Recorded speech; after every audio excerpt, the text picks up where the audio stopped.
नमस्कार, आप सभी का बहुत बहुत स्वागत है। रोज नए नए विषयों के माध्यम से भक्तामृत हीलिंग के माध्यम से हम ज्ञान की, ध्यान की, मंत्र की, उपासना की चर्चा करते हैं। आज हम ऐसे एक सक्सेसफुल इंसान को जिन्होंने मंत्र के ऊपर, ध्यान के ऊपर, औषधि के ऊपर, प्राचीन विद्या के ऊपर हजारों लाखों लोगों को मदद की है, ज्ञान दिया है, सही प्रकाश किया है, ऐसे हम सभी के मेंटोर बोले, मार्गदर्शक बोले और हम सभी को समय समय पर ज्ञान प्रदान करने वाले मार्गदर्शक ऐसे हमारे अतुल भाई, बहुत दिल से हम आपको प्रणाम करते हैं। बालवोड के हैं, प्राचीन पद्धति को बहुत मानते हैं, फॉलो करते हैं और बड़े बड़े रोगों को जो चुटकियों में ऐसे ऐसे छोटे छोटे प्रयोगों से, ऐसे छोटी छोटी औषधियों से, हल्दी से, अलग अलग प्रकार की गौमूत्र से, चिकित्सा पद्धति से हजारों लोगों के चेहरे के ऊपर जिन्होंने मुस्कान प्रदान की है। आज एक स्पेशल टॉपिक, पर्वाधिराज पर्यूषण जैसे ही खत्म होता है, चारों तरफ पितृदोष पितृदोष पितृदोष, भाद्रपद पक्ष, श्राद्ध प्रकरण, श्राद्ध ऐसे शब्द सुनाई देते हैं। तो हमारे लाखों करोड़ों जो जैन हैं वो आज डिटेल से आपके पास से जानना चाहते हैं कि ये श्राद्ध क्या है, पितृदोष क्या है, जैनों में पितृदोष होता है कि नहीं होता है, और आखिरी तक जो भी हमारे दर्शक रहेंगे तो आपके द्वारा दो चार ऐसे पावरफुल टिप्स मिलने वाली है कि जो टिप्स करते हुए हजारों साल से जो पीड़ा, जो तकलीफ में आप गुजर रहे हो, उनका सारा सॉल्यूशन हम अतुल भाई पंडित जी, गुरु जी से प्राप्त करने वाले हैं। तो बहुत बहुत स्वागत है। और पहला प्रश्न, जैन धर्म और पितृदोष कैसे निवारण करें, कैसे समझे और खुशियों को कैसे दुनिया भर में प्रस्तावित करें? बहुत खूब, बहुत सुंदर। कुछ भी बोलने से पहले जिसकी कृपा से ये वाचा चलती है, वैसी भगवती सरस्वती की एक संक्षिप्त स्तुति में करूंगा जी।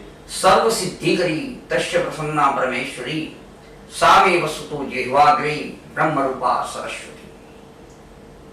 यहां स्तुति में ही ब्रह्म शब्द आया है। ब्रह्म यानी भ नहीं है, ब है।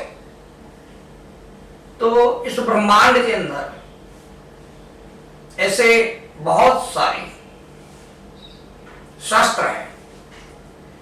सिर्फ जैन धर्म को लेकर चले, वराहमिहिर से, भद्रबाहु स्वामी से, या जैन धर्म में जो माननीय ग्रंथ है, आरंभ सिद्धि है, हिरकलश है, ज्योतिष मार्तंड है, बहुत सारे ग्रंथ है, उमा स्वाति जी के भी।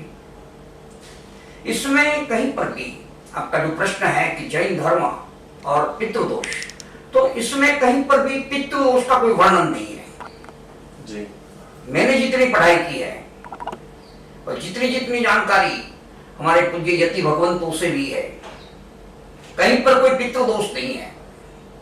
फिर भी जैनियों में भी आप राजस्थान देखो, आप गुजरात में बनासकांठा आदि एरिया देखो, या मध्य प्रदेश के अंदर, और सारे प्रदेशों का मुझे ख्याल नहीं है, मगर इस सभी प्रदेशों में मैंने एक चीज देखी है कि जैनियों में अपने घर के अंदर पितरों, अपने पूर्वज, कि भाई ये हमको हमारे पिताजी है, दादाजी है, दादी है, व्हाटएवर, वो पितृ हो गए हैं और इनकी आत्मा की मुक्ति नहीं हुई है, ऐसा कुछ इनको परिवार को इशारा मिलता है, और तभी वो लोग घर के अंदर पूर्वज को बिठाते हैं जी।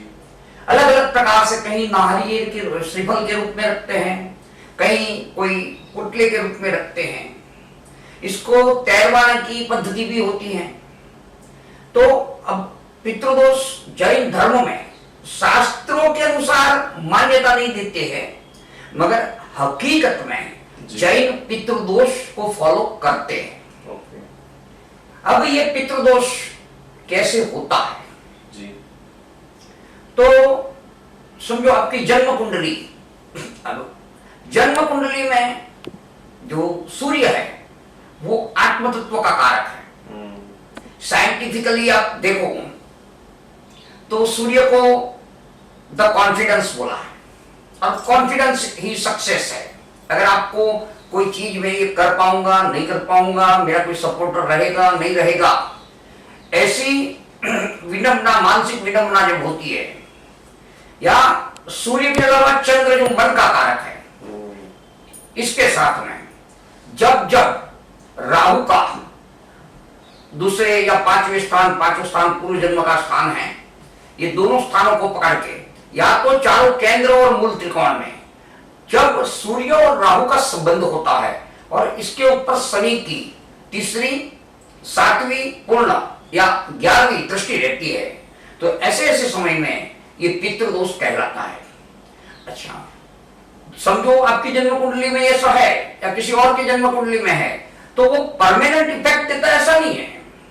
जब भी सूर्य राहु के साथ में आएगा या सूर्य की दृष्टि राहु के ऊपर रहेगी या राहु की दृष्टि सूर्य के ऊपर रहेगी या शनि की दृष्टि रहेगी, उस समय के अंदर इनकी मानसिक स्थिति विडंबना वाली हो जाती है, व्यग्रता में चली जाती है। तभी आदमी परेशान होता है और बुद्धि अस्थिर होती है, प्रसन्नता खत्म होती है, तो घर परिवार में भी क्लेश होते हैं। तो ये ग्रहों की चाल का विषय है, उसको हम पितृदोष के रूप से मानते हैं। पितृदोष होता है, जैन धर्म भले मना करता है, जैन शास्त्र मना करते हैं, लेकिन जैन देखो तो जैन क्या है? जैन धर्म है, जबकि हिंदू कल्चर है। समझो मेरी खुद की बात, तो हम लोग ओरिजिनल आज से 1100 साल पहले, 1200 साल समथिंग हम लोग जैन हुए। कैसे? तो हम लोग रतनपुरा चौहान थे और वहीं से हमने शस्त्र छोड़ के शास्त्र पकड़ा, हिंसा छोड़ के अहिंसा पकड़ी। लेकिन हमारे जो कुल देवता या कुल देवी वो तो वही के वही है जिसको जानकारी है। तो जैनों में भी अगर अपनी पूर्व परंपरा को देखे तो पितृदोष होता है, और पितृदोष कई पीढ़ियों का होता है। अब वो पितृदोष कुंडली के हिसाब से कैसे होता है मैंने संक्षिप्त वर्णन किया आपके सामने। अगर पूरा वर्णन करने जाएंगे ना तो सप्ताह के सप्ताह कम पड़ जाएंगे, क्योंकि इसमें विशिष्ट रूप से कि समझो सूर्य आपका जन्म में राहु के नक्षत्र का है जी, या राहु के नक्षत्र का सूर्य होने से जो सूर्य जो नक्षत्र भुगतता है इसके ऊपर राहु की इफेक्ट है, तो भी ये परमानेंट कॉन्फिडेंस की डिफेक्ट रहेगी और ये पूर्वज के साथ में जुड़ी हुई चीज है। अब दो सूर्य चंद्र ये सब बात हो गई। एक छोटी सी बात आउट ऑफ सब्जेक्ट में आपको बताऊंगा जी जी जी कि राहु जो है ना वो छाया ग्रह है। आपको मालूम है मल मास आता है। अगर जैन कमोरता मानते हैं, मल मास मानते हैं, तो क्यों मानते हैं? जब देवानाम च ऋषीणाम च गुरु कांचन सन्निभम बुद्धि भूतम त्रिलोकेशम तम नमामि बृहस्पति। ऐसे तीनों लोग जिनके चरणों में वंदन करते हैं, वैसे ग्रहराज ग्रहों के राजा बृहस्पति को भी जबी जबी राहु साथ में आ जाता है, या जबी जबी सूर्य गुरु के घर में आ जाता है, तभी चांडाल योग का बलवास चांडाल योग अलग अलग चीजें बन जाती हैं। तो ये सृष्टि इतनी बड़ी है और सृष्टि के अंदर भी हमारी संस्कृति में इतने सारे शास्त्र है जो परस्पर छेद और विच्छेद का कार्य। शास्त्र का मतलब होता है शास्त्र को सा से अ को हटा दो तो शस्त्र होता है। आपने मेरे शास्त्र को काटा, मैंने इनके शास्त्र को काटा, इनने इसके। लेकिन हकीकत का शास्त्र ये है कि जब आदमी मानसिक व्यग्रता यानी बुद्धि की अस्थिरता, तो उसके इसकी वजह ये ग्रहों की, सूर्य की चाल, चंद्र की चाल, ये सब चीजें हैं। इसको बहुत डीप से समझना होता है तो दिनों के दिन लग जाएंगे। अभी दूसरा प्रश्न आपका ये था कि पितृदोष। अब पितृ शब्द को थोड़ा हटावे। पितृ क्या है? वो ऊर्ध्वलोक में नहीं है। अगर पितृ ऊर्ध्वलोक में होते हैं तो देवलोक है, बराबर। जैसे आपको मालूम है कि शालिभद्र जी को इनके पिताजी जो देवलोक से 99 पेटी हर रोज भेजते थे, बराबर है, बराबर है। वो तो देवलोक है। लेकिन पितृ जो है वो पृथ्वी पटल पर या अधोलोक के अंदर, जिनकी आत्मा लास्ट मृत्यु के समय में अति स्नेह के कारण या किसी भी वजह से इनकी जिजीविषा अपेक्षा ये सब अधूरा छूटा है, या आपके प्रति इनका विशेष कोई ममत्व है, या इन जो माता या पिता दादा दादी व्हाटएवर जब जिंदा थे तभी उनका बहुत गहराई से आपने कोई अपमान किया है, या इनके साथ में कुछ चीटिंग किया है, छेतरपिंडी किया है, उनके आत्मा को गहरी ठेस पहुंचाई है, तो वो आत्मा परितृप्त नहीं होता है, असंतुष्ट रहता है। और उसकी असंतुष्टि के कारण वो असंतुष्टि का परछाया, जैसे दर्पण में देखते हो ना, आपको परछाया दिखता है, वैसे जो आपने किया है वही आप पा रहे हैं। आप लोग बहुत डिटेल से सारी चीजों को देख रहे हैं, सुन रहे हैं, समझ रहे हैं। किसी को पितृदोष के ऊपर पीएचडी भी करना है तो गुरुजी आपने बहुत डिटेल से ग्रहों का संचय, पूरा देवलोक का, पाताल लोक का समझाया है। पर यहाँ पर एक प्रश्न होता है कि जैसे ऋषि मंडल स्तोत्र गौतम स्वामी जी भगवान की संरचना और हम उपदान में जो रोज सुनते हैं, जिसके अंदर डाकिनी, साकिनी, पन्नगा, वन्निका आदि अलग अलग देवी देवताओं का नाम आता है, तो ये पितरों का रहने की कोई ऐसी स्पेशल जगह इस धरती के ऊपर उद्वलोक में, अधोलोक में है या नहीं है? जनरली पितृ कहाँ रहते हैं जी, तो जिनकी भी, जो पहले मैंने बताया कि जिजीविषा या इनकी अपेक्षा बाकी रह गई है, तो वैसी आत्मा जिसकी मुक्ति नहीं होती है, वो आत्मा आपके आदिवासी भी हो सकते हैं, लेकिन शास्त्रकारों ने उसको अधोलोक में स्थान दिया है। जी, तो अधोलोक में समझ लो, जो हम लोग बोलते हैं ना कि भी चौराहे पे भूत का वास रहता है, आमली पे भूत का वास रहता है, ये रहता है, इस तरह से कहाँ रहती है, इनसे ज्यादा महत्व का ये है कि इनको तो अधोलोक में शास्त्र ने स्थान दिया है। जी। अब पितृ जैन धर्म में तो स्वीकृत नहीं है, जो पहले की बात हुई हमारी, लेकिन जैन धर्म में व्यंतर के रूप में वो स्वीकृत है। व्यंतर के रूप में हाँ, जैन धर्म में मैंने बहुत सारे 15, 20, 25 दाखले मेरे पास में भी है जी। और जो संयम ग्रहण किए हुए 15, 15, 20, 20 साल का जिसका संयम हुआ है, ऐसे साधु भगवंत या साध्वी जी भगवंत को कि ये कभी हमारे कोई वरगार हुआ है, वरगार बोलते हैं, तो इनके कोई पूर्व के पितृ होते हैं, या बाहर से कोई वरगार नहीं होता है उनको, उनके पूर्व के पितरों की वजह से भी होता है। अच्छा, अब देखो, मैंने शुरू में जो बताया कि चंद्र और राहु का संबंध था, तो पितृदोष वाले जितने लोग हैं, इनका कार्य अमावस्या या पूर्णिमा के आगे पीछे ही इनको पितृदोष की इफेक्ट दिखती है।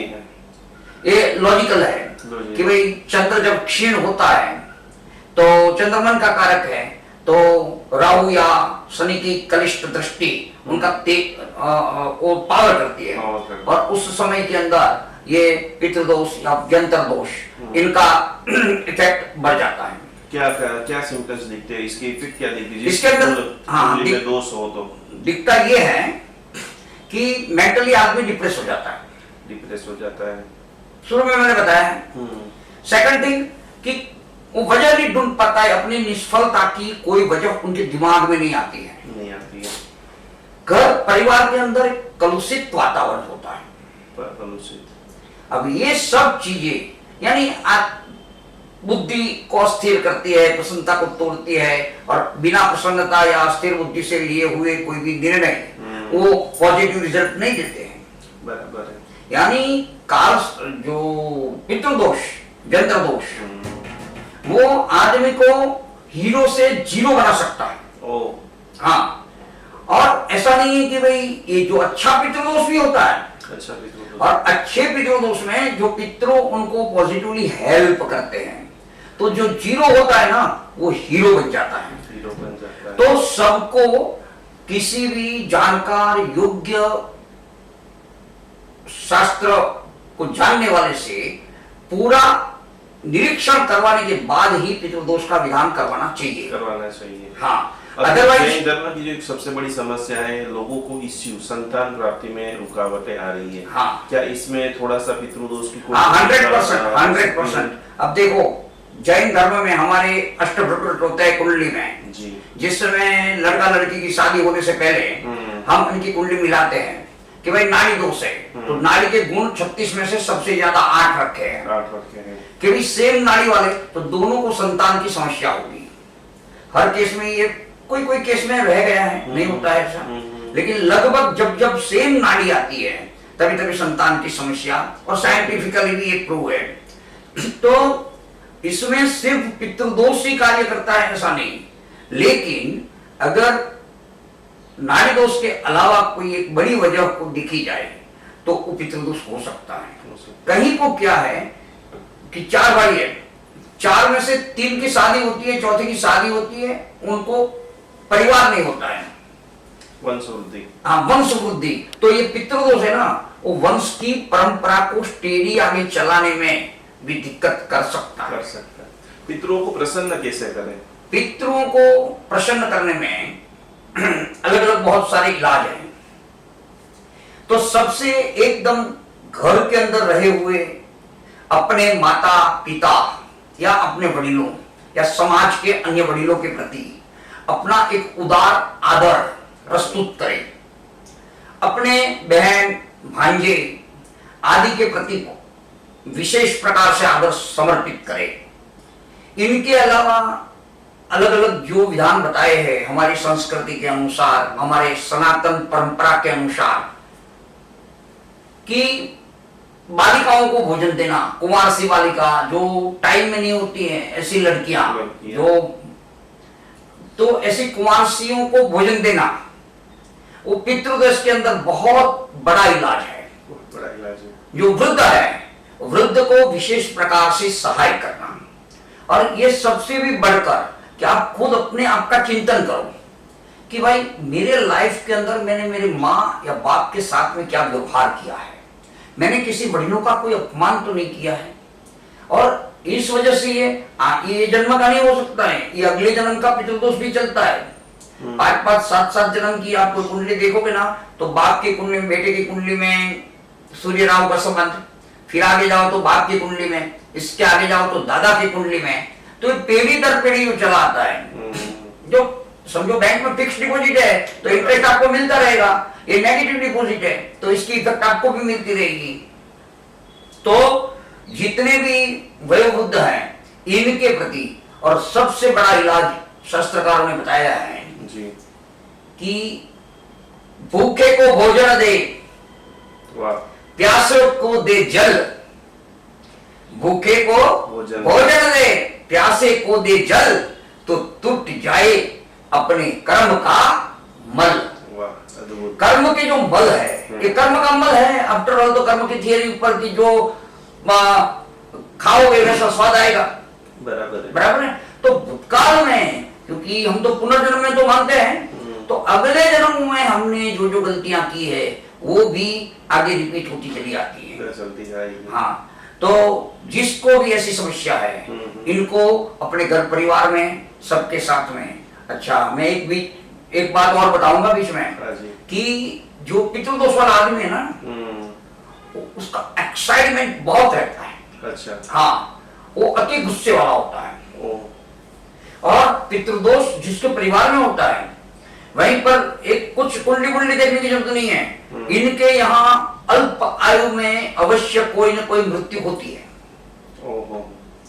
और दूसरी बात कि इनके घर परिवार में कोई न कोई प्रकार की बीमारी निरंतर चली आती है।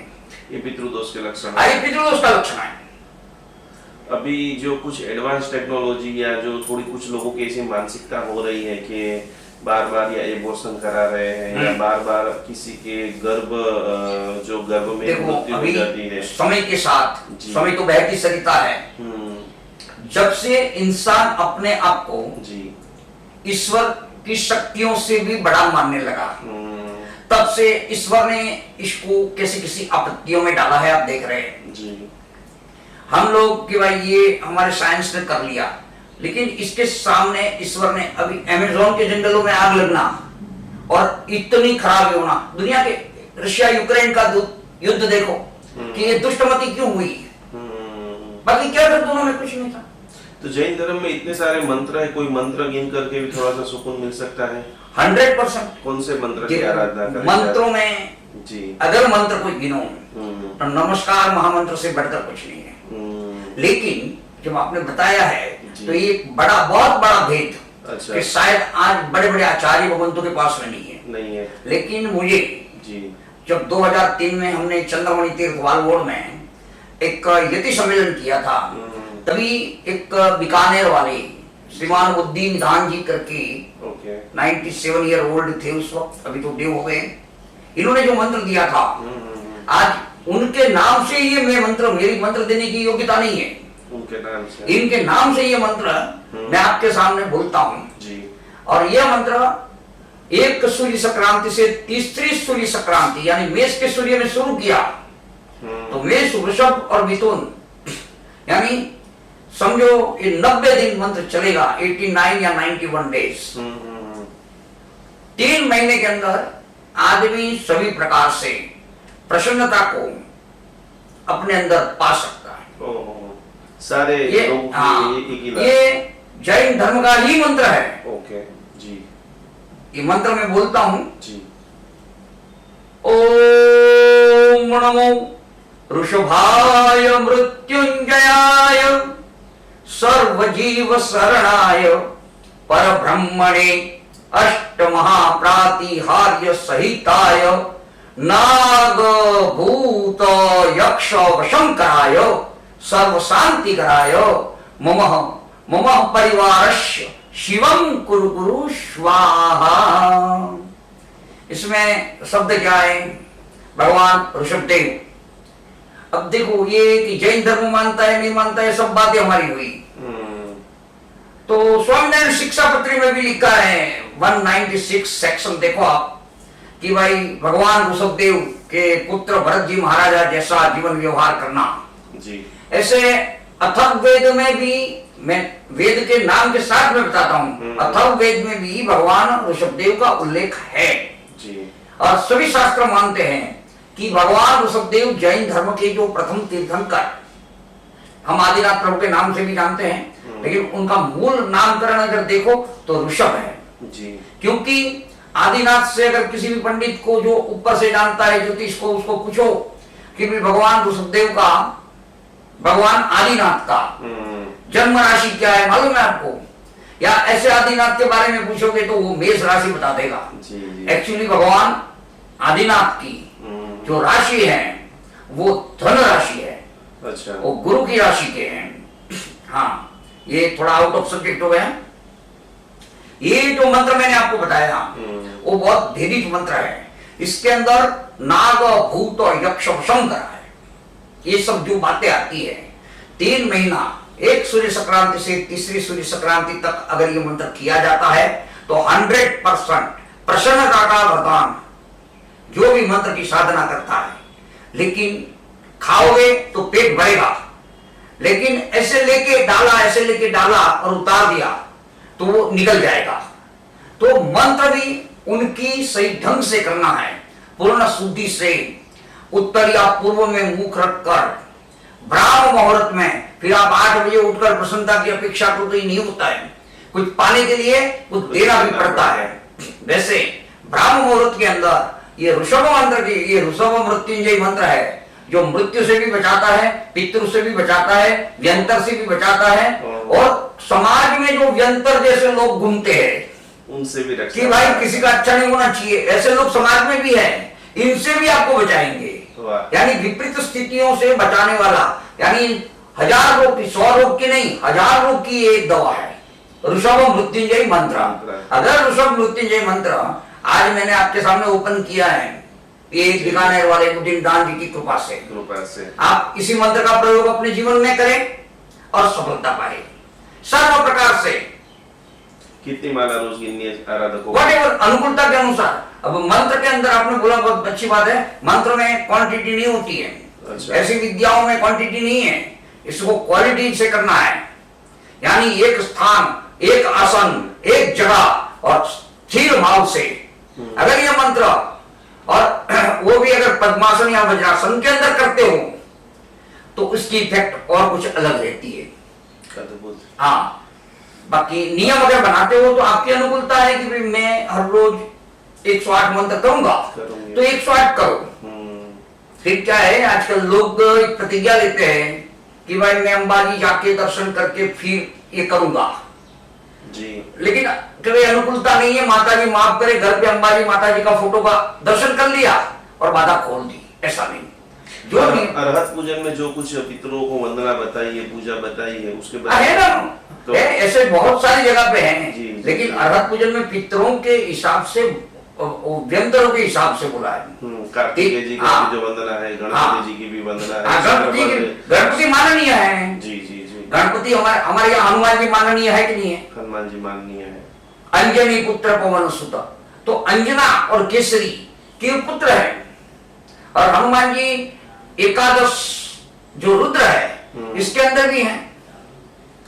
आखिरी में आपने इतने सारे यति सम्मेलन कराए, उनके हिसाब से जैन धर्म का अभ्युदय हो और हर वो छोटा छोटा व्यक्ति, गांव में रहने वाला व्यक्ति के ऊपर भी मुस्कान है, थोड़ी आस। आज जो दुनिया भाग रही है इसके लिए मानसिक रूप से बहुत सारे लोग टूट चुके हैं, तो एक ऐसी 2-3 छोटी सी टिप्स कि वो अपने घर में थोड़े आर्थिक समृद्ध बने, समस्याओं में से राहत मिले। और घर घर में रोग आ चुका है, तो उसके लिए कुछ आयुर्वेदिक आपने रिसर्च किया हो तो घर पे भी कुछ खा ले। कैंसर एक ऐसी बीमारी बन चुकी है, बराबर डायबिटीज एक ऐसी बीमारी बन चुकी है, तो आपका जो वनस्पति शास्त्र का जो पूरा एक रिसर्च है, तो वो आप 2-3 आखिरी में प्रयोग बता करके हजारों लोगों को अपन इस वीडियो के माध्यम से सहायता दे सकते हैं। देखो, अपनी जो गटर होती है, गटर के अंदर कूड़ा कचरा ये वो सब डालते रहोगे तो गटर भर जाएगी, और गटर में जो डाला है उसको इससे बदबू आएगी। वैसे ये भी एक गटर है, इसके अंदर फास्ट फूड डालो, ये डालो, वो डालो, बराबर है, ब्रेड बटर डालो, मैदा डालो, जो खाने के लिए सही में हमारे पूर्व काल से लोगों ने मना किया हुआ है। लेकिन हम लोग क्या एडवांस हो रहे हैं ना, तो अगर रोगों से बचना है तो रोग, इसको उल्टा दो तो क्या होता है? रोग, रो। देखो, हर चीज के अंदर जो शब्द है ना, शब्द का पदार्थ होता है, उसका तत्व होता है, उसका सूक्ष्मार्थ होता है, सब कुछ होता है। तो ऐसी चीजें जो आयुर्वेदिक भी हर गांव के अंदर नीम की घर तो रहती है। अच्छा, हल्दी हर एक के घर में रहती है। हल्दी का कैसे प्रयोग करें? हल्दी का प्रयोग नित्य आहार के अंदर, हल्दी का प्रयोग जैसे भी रूटीन करते हैं उसको विशेष रूप से करो कि भाई हल्दी नींबू का पानी। बहुत सारे हमारे कैंसर के दर्शक भी देख रहे हैं, उनके लिए कुछ हल्दी उपयोग में आ सकती है? 100% आ सकती है। कैसे उपयोग करें वो? हल्दी का अभी मेरे पास एक केस आया हुआ है, आनंद का है। इसको जीभ के ऊपर डॉक्टर ने बताया कि कैंसर का चांदा है। हमने उसको बोला कि तू हल्दी का पानी कर। कौन सी हल्दी का? ये गांठिया जो आता है ना, उसको घिसने का। क्योंकि बाजार की हल्दी में मिश्रण आ सकता है, इसमें नमक भी आता है, दूसरी चीजें भी आती है। इसको घिस के इसको पानी को गुनगुना करके मुंह में भर लेने का। अभी करीबन 12-15 दिन उसने किया, इनको एकदम नॉर्मल लगने लगा है। पहले वो जब खाता था तो उसको बहुत सारी जलन होती थी, जलन अभी लगभग खत्म हो गई है। वैसे ये सब करने के बाद जो कुंवर पाठा है, कुंवर पाठा और हल्दी की पेस्ट बना के, अब कहीं पर भी कोई घा लगा है, कुंवर पाठा और हल्दी की पेस्ट लगा, घा में रुझ आएगी 100%। अभी मैं आपके प्रश्न में थोड़ा एडिशन करता हूँ जवाब में, कि भाई लोगों को हड्डियों का दुखावा, सांधों का दुखावा, ये सब। अभी हमारे एक मित्र है, हॉस्पिटल में रहे अहमदाबाद में, नाम नहीं बताना चाहिए जी। तो इनको क्या है कि भाई किडनी में क्रिएटिन बढ़ गया, ये हो गया, वो हो गया, सब समस्याएं। और मैं जरा देखने गया, उनको बताया कि आप कुछ मत करो, आप नीम और आकड़े के पत्ते का जूस बनाओ, और जूस बना के पीना नहीं है, इसका पानी डोल के अंदर भर के, गुनगुना पानी, उसमें पैर डबोल के बैठो। इनके पैर की सभी सुजान चली गई। हमारे एक मित्र है जयकर भाई करके, जयकर भाई मेहता, भावनगर में प्लास्टिक इंडस्ट्री के साथ जुड़े हुए हैं। इनकी मिसेज को समझो घुटनों के दुखावे थे, तो घुटन घिसने से ही दुखावा होता है ऐसा नहीं मानना। कोई चीज की वजह जब तक नहीं मिले प्रॉपर, तब तक उसका इलाज नहीं होता है।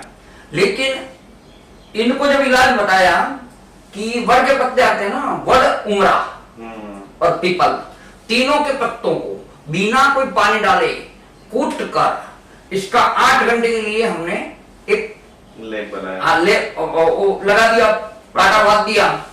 हमारे आदमी भागते हैं, पैसा भी हम लोग फिक्स कुछ लेते नहीं है, जो भी इनकी शक्ति है वो देके जा रहे आदमी को, संस्था को कुछ लेना देना नहीं होता है। 7-3 दिन पहले चला उनका, जो अभी आज 5 मार्ग की सीढ़ियां भी चढ़ते हैं। अद्भुत। तो सकल पदार्थ है जगमाही भाग्य भी नर पावत नाही। दुनिया में सब कुछ है। और शास्त्रकारों ने भी कहा है, क्या कहा है? क्या कहा है? अमंत्रम अक्षरो नास्ति, नास्ति मूलः अनौषधि, अयोग्य पुरुषो नास्ति, योजकः तत्र दुर्लभः। जी। कहने का मतलब ये है, अमंत्रम अक्षरो, दुनिया का कोई भी एक मंत्र ऐसा पकड़ लो, लेकिन आज वो मंत्र किया, कल वो मंत्र किया, परसों वो मंत्र किया, यानी इंसान की जो प्रलोभन की वृत्ति है कि चलो इधर से नहीं, थोड़ा पेशेंस रखना पड़ता है। हर चीज के अंदर पेशेंस की आवश्यकता रहती है। अमंत्रम अक्षरो नास्ति, नास्ति मूलः अनौषधि। जगत के अंदर जितनी जड़ी बूटियां, ईश्वर ने बहुत कृपा, अपरंपार कृपा की है। ब्रह्मांड की शक्तियां हर हमेश इंसान को कुछ पॉजिटिव देने के लिए ही राजी है, कुछ नेगेटिव देती नहीं है। लेकिन इंसान खुद अपने बलबूते पे दुनिया को बनाने चला है और वो खुद नेगेटिविटी खड़ी कर रहा है। बराबर है। ये नेगेटिविटी का एक दूसरा नाम है पितृदोष गिनो, व्यंतर दोष गिनो, व्हाटएवर। हाँ, अभी 29 तारीख से श्राद्ध पक्ष शुरू हो रहा है, तो आखिरी एक टिप्स ऐसी क्या 15 दिन लोग घर में रोज करें, जैसे पानियारे दिया करें, पितरों का संस्मरण करें, ऐसी क्या करें कि अपनी सारी पीढ़ियों के जो भी कर्मा है, 71 पीढ़ी गिनो या 7 पीढ़ी गिनो, या यही जीवन माता पिता, बहुत सारे ऐसे फॉरेनर के अभी प्रश्न आ रहे हैं कि हमारे माता पिता गुजर गए और हमको वीजा नहीं मिला या हम आ नहीं पाए, आखिरी जो हमको क्रिया करनी थी, पिता को दाह देना था, वो भाई की जगह बहन ने दे दिया है, बहन भी नहीं आ पाई। तो ऐसे अनसोचे हुए घटना किसी के जीवन में हो चुकी है, वो ऐसे 15 दिन में क्या कुछ समय याचना करें, प्रार्थना करें, मंत्र जाप करें, दान करें, ऐसी 2-4 चीजें बता करके आज का हम एपिसोड का विराम करते हैं। बहुत बढ़िया।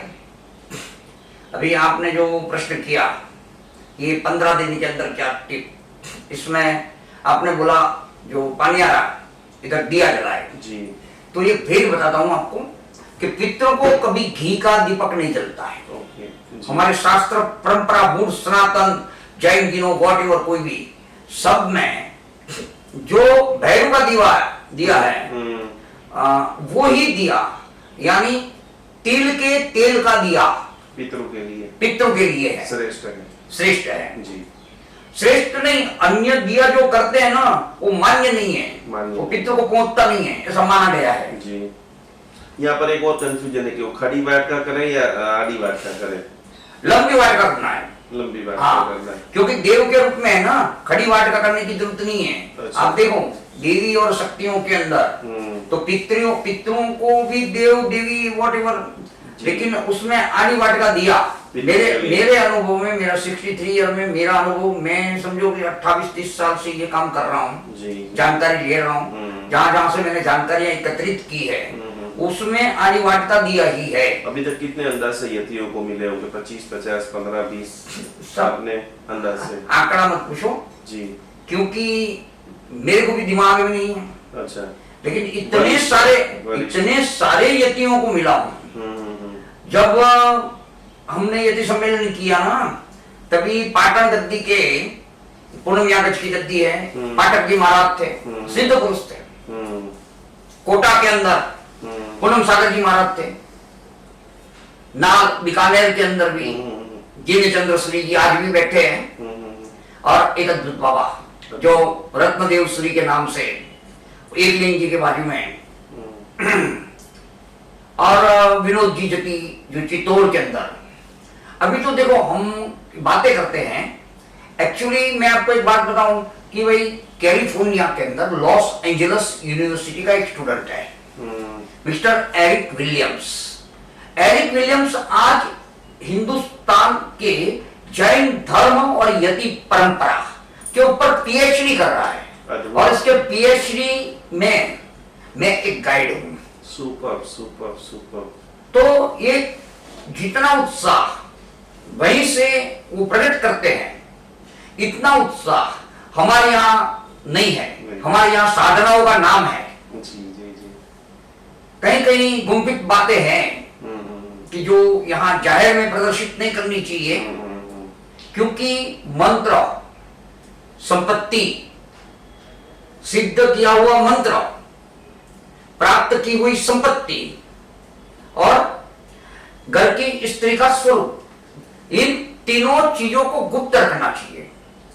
जब जब वो जाहिर हो जाता है तभी तभी अनेक प्रकार की विडंबनाओं खड़ी होती है। जैसे राणक देवी के रूप का वर्णन सिद्धराज जयसिंह ने सुना, पूरा लश्कर लेके वहीं पहुंच गया, बराबर है। तो स्त्री के रूप की बात हुई। वैसे किसी के पास जालिम संपत्ति है और उसकी संपत्ति की अगर घोषणाएं होती है तो वहीं पर चोर लुटेरे जाएंगे ही जाएंगे। वैसे अगर सिद्ध मंत्र, अभी एक भेद आपको कि नमस्कार महामंत्र आजकल जाहिर अनुष्ठान होते हैं। पूर्व काल में नमस्कार महामंत्र को मृत्यु संजीवनी मंत्र के नाम से जाना जाता था।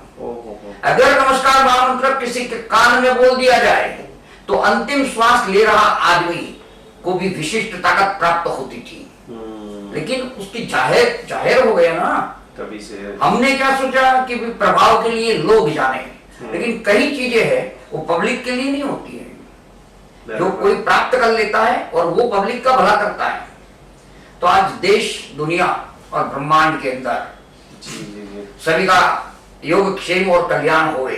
ये पितृदोष का निवारण के लिए टिप्स। हाँ, पितृदोष के निवारण के लिए ये जो श्राद्ध पक्ष के अंदर जी पहले बताया वैसे ही अपने पूर्वजों का विशेष रूप से सम्मान करें, दान करें। पितृदोष में विशेष प्रकार से जी, जो श्राद्ध पक्ष में कागवास बोलते हैं, मालूम है आपको, वैदिक परंपरा में जी। वैसे हमारे यहाँ ये पक्ष के अंदर खीर का भोग बच्चों को देते हैं। बच्चों को तो आपके यहाँ अगर कोई छोटी स्कूल है तो स्कूल में बच्चों को खीर का भोजन कराओ, खीर का भोजन करा सकते हैं, बराबर है। आपके संघ के अंदर खीर की एकादशी कराओ, अद्भुत। हाँ, तो धर्म भी रहेगा, संस्कृति भी रहेगी और कार्य भी बन जाएगा। अब पीपल के पेड़ के नीचे पानी डालना, ये वो बहुत सारी चीजें हैं जो रूटीन में चलती है। लेकिन विशेष रूप से अगर आप करना चाहो तो ये 15 दिन आप कोई एक मंत्र थाम लो और आत्म शांति, परितृप्ति और पितरों की शांति के लिए ये मंत्र करो, उससे बेनिफिट ज्यादा मिलेगा। हाँ, हमारे यहाँ गुजराती में कहावत है, अरे भाई कोई छोकरा वो धमाल करता हो तो कि 2 घड़ी झंपी ने बेस। तो ये 2 घड़ी यानी 2 घड़ी, तो अगर 2 घड़ी जंप करके बैठोगे, 2 घड़ी जंप के बैठने का यानी आराम से बैठने का, उसका मतलब क्या है? 2 घड़ी क्या करते हैं आप? चैनियों में सामायिक जो होती है 2 घड़ी की होती है। तो वैसे 2 घड़ी अगर आराम से बैठ के वैसे मंत्र जाप आदि इत्यादि करो तो अवश्य आपको ऐसी जो तृष्णा उनकी बाकी है, या उनको क्या प्रिय था, पिताजी को क्या प्रिय था, माताजी को क्या प्रिय था, दादा दादी को क्या प्रिय था, ये सब चीजें अगर आप पब्लिक को देते हैं, भूखे नंगे लोगों को देते हैं, जरूरतमंदों को देते हैं, तो अवश्य आपकी जीवन में भी आपने प्रसन्नता बांटी ना, तो प्रसन्नता पाओगे। जो कहने का मतलब है गम बटोरो, प्रसन्नता बांटो जी। सुपर। हाँ, और आगे कुछ बहुत सारी डिटेल के साथ में हमने हमारे बहुत उपकारी ज्ञान दर्शक, पथ दर्शक ऐसे अतुल भाई वालवोड वाले, एक बार जरूर चंद्रमणि तीर्थ जो वालवोड में है, बहुत सारी चिकित्सा पद्धति होती है, परमात्मा ऐसे हाजरा हाजुर है। और इन्होंने एक गुरु महाराज जी ने जो अमेजिंग यंत्र दिया है, विजय पताका यंत्र, जो पूरे विश्व में एक ही ऐसी भूलपत्र के ऊपर है, एक ही ऐसी शक्तिपीठ है।